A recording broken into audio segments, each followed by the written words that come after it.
I'm Luke Burgess, founder of Fourth Wall Ventures, professor of business, and author of the book Wanting: The Power of Mimetic Desire in Everyday Life.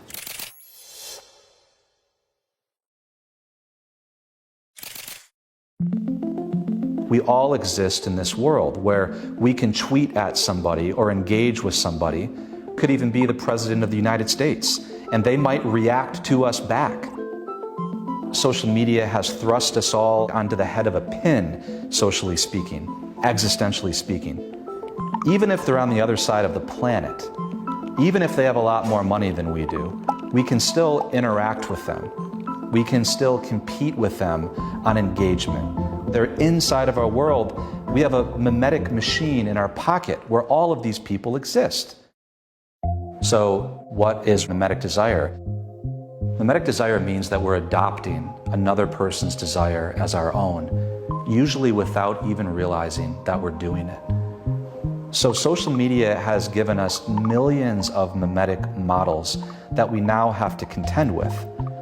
Some people have went from having 10 mimetic models to now having 1 million. And we haven't quite come to grips as a culture with what that means for our mental and emotional health. There are two kinds of mimetic models. The first kind is called an external mediator of desire. These are models that are outside of our world. Whether because they exist in a different social sphere than we do, there's no possibility of us coming into contact with them, and certainly not becoming rivals with them. They're in some sense outside of our world of desire, outside of our world of competition. Now, these external models of desire can be real or they can be fictional. The other kind of model is inside of our world, called internal mediators of desire. These are people that we do come into contact with, and there is a possibility of conflict or rivalry with these people. These are people that are in our family, these are people in our workplace, these are people that could even be our friends. It's easier to compare ourselves to them.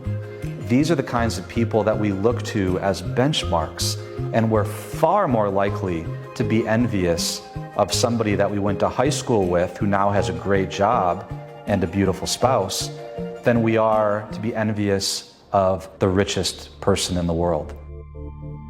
The danger with external mediators of desire, with keeping up with people that are very successful, with people that have modeled a certain kind of lifestyle, is that there's no end to that process.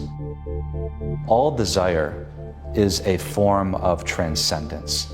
We desire to go beyond the boundaries, to go just over the mountain, to be the kind of person that we don't feel that we currently are. Having positive models of desire to emulate is a very good thing. It's important to have people that model virtues and goodness that we would like. But we have to understand the limitations of any model.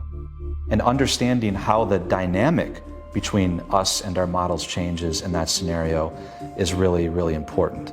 It's also important to understand when somebody is an internal model of desire to us, because in that case, we have to have boundaries. All desire comes from us feeling like we lack something. And that can bring us into a dangerous, vicious cycle, because there will always be another model to find. We have to choose our models wisely. We also have to know when the model is inflaming us with the desire for something that's going to bring real fulfillment, or whether it's going to bring a dopamine hit or allow us to fantasize about a life that we'll probably never have, and even if we did have it, would probably make us miserable. All you need to do is go on Instagram and spend 5 minutes, and you see lifestyles modeled. You see vacation destinations modeled, fashions, manners of speech, ways of engagement, ways of speaking, political preferences.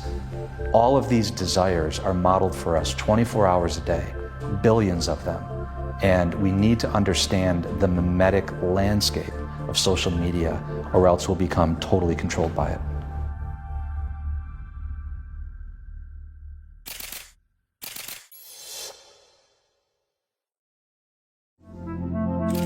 The The greatest strength of social media is its democratizing tendency. We don't have to just look to elites and a few news outlets to tell us about us.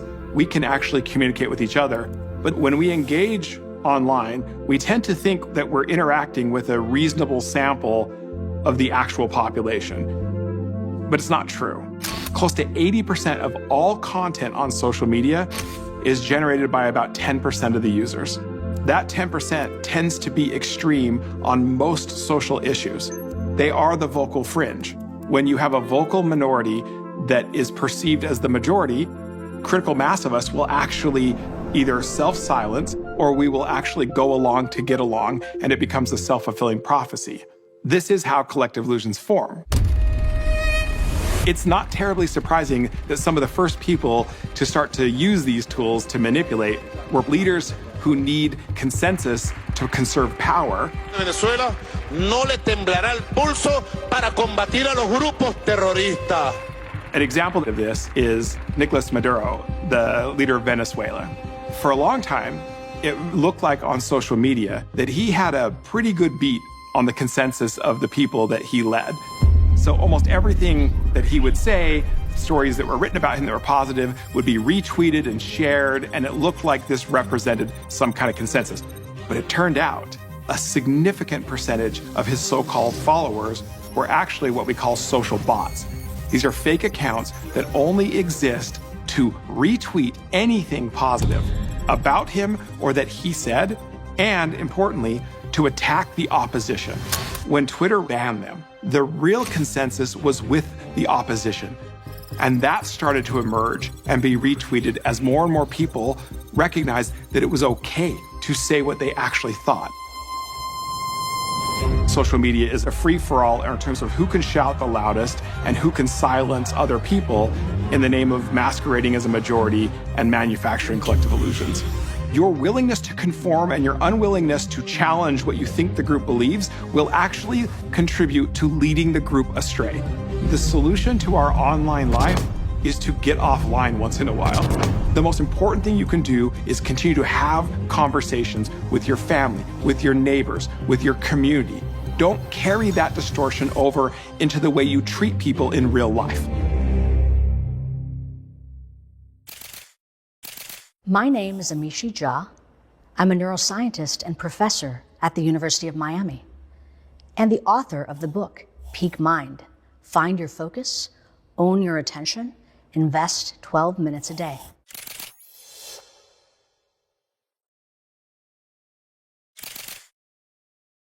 Where is your attention right now?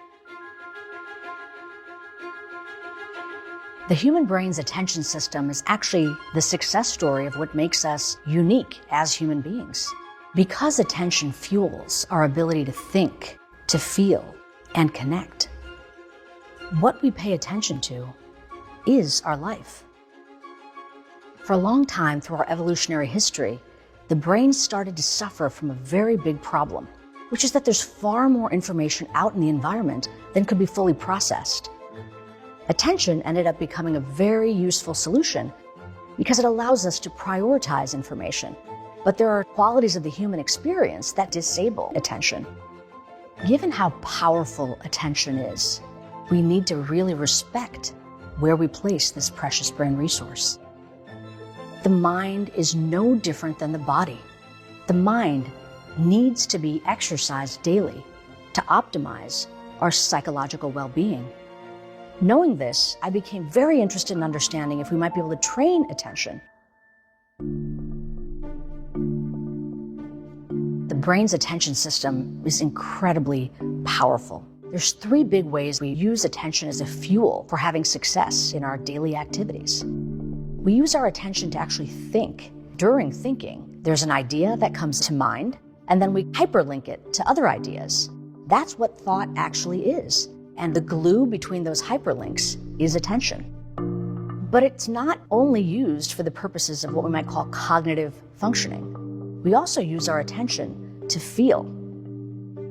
Think about the last time you actually had a joyful moment in your lives. If you weren't paying attention to it, chances are you missed it. You didn't get the benefit of the positive emotional response. Finally, the third area is connecting. our social interactions with other people. Without devoting attention, we don't experience care, and we can't extend care. In fact, you might say that paying attention to another person is our highest form of love. But while attention is so incredibly powerful, it's fragile and vulnerable.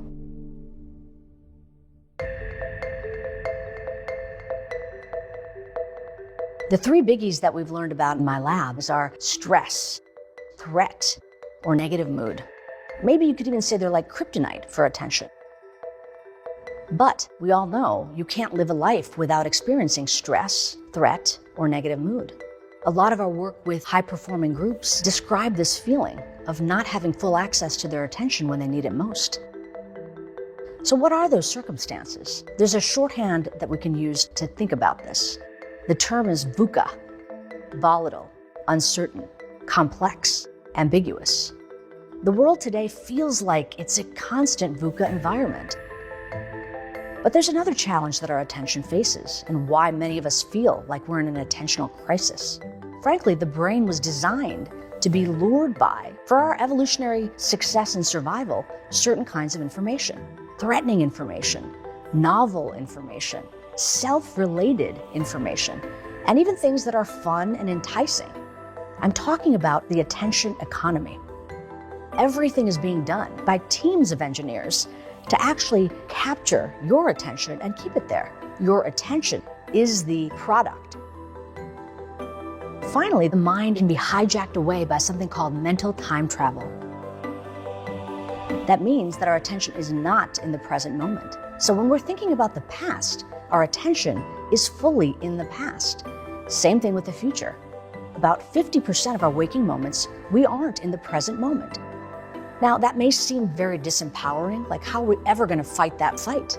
But the good news is that decades of research in my own lab and many others has now given us a solution: mindfulness training, something that's been around for millennia. We can train our brain so that we do not need to fight. What we know is that when people practice mindfulness meditation, which is attending to the present moment, their attention is stronger. 12 minutes or more a day can cultivate something called meta-awareness. What is meta-awareness? It's the ability to be aware of the contents and processes of what's going on in our mind moment by moment. We're paying attention to our attention. Now, why would that awareness be beneficial? Because every time we are aware, we have more control. We can own our attention. And we have it available to us to not only enjoy the moments of our lives and feel fulfillment, but to meet the challenges and demands that we certainly will all face. Minds wander. It's a natural thing that the brain does. When our mind moves away, gently return it back. Simply begin again.